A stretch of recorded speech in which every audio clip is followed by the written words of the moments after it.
अनंत चतुर्दशी। मित्रों, हर साल की तरह इस वर्ष भी अनंत चतुर्दशी भाद्रपद माह में शुक्ल पक्ष की चतुर्दशी तिथि के दिन मनाया जाता है, जो इस वर्ष 28 सितंबर को पड़ रही है। आइए जानते हैं इस पर्व का क्या महत्व। हर साल ये पर्व भाद्रपद माह में शुक्ल पक्ष की चतुर्दशी तिथि के दिन मनाया जाता है। अनंत चतुर्दशी पर भगवान विष्णु के अनंत रूप की पूजा की जाती है, इसलिए इसे अनंत चतुर्दशी के नाम से जाना जाता है। इस व्रत को करने से भगवान विष्णु की कृपा प्राप्त होती है और जीवन की सभी समस्याओं का अंत होता है। इस दिन विधि विधान से भगवान विष्णु की पूजा के साथ ही इसकी व्रत कथा भी जरूर पढ़नी या सुननी चाहिए। तो आइए जानते हैं कि क्या है अनंत चतुर्दशी की व्रत कथा। वहीं शास्त्रों के अनुसार अनंत चतुर्दशी का व्रत करने से सभी कष्ट दूर हो जाते हैं। बहुत समय पहले की बात है, एक तपस्वी ब्राह्मण था जिसका नाम सुमंत और उसकी पत्नी का नाम दीक्षा था।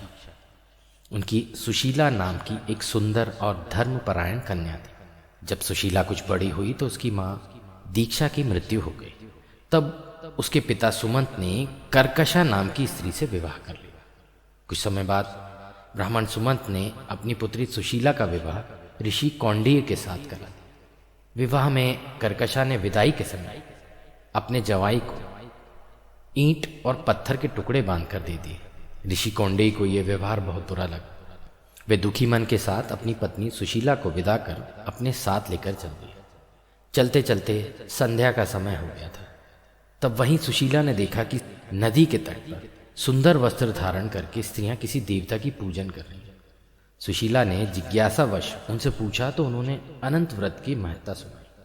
तब सुशीला ने भी ये व्रत किया और पूजा करके 14 गांठों वाला डोरा हाथ में बांधकर ऋषि कौंडिन्य के पास आकर सारी बात बताई। ऋषि ने उस धागे को तोड़कर अग्नि में डाल दिया। इससे भगवान अनंत का अपमान हो गया। परिणाम स्वरूप ऋषि कौंडिन्य दुखी रहने लगे और उनकी सारी संपत्ति नष्ट हो गई और वे दरिद्रता में वास करने लगे।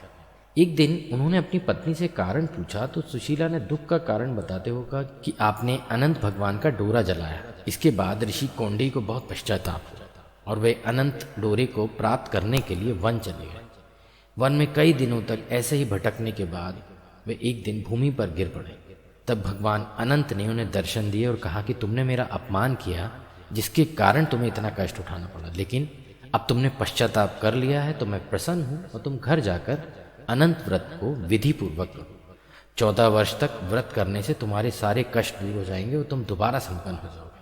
इस प्रकार ऋषि कौंडिन्य ने विधि पूर्वक व्रत किया और उन्हें सारे कष्टों से मुक्ति प्राप्त हुई।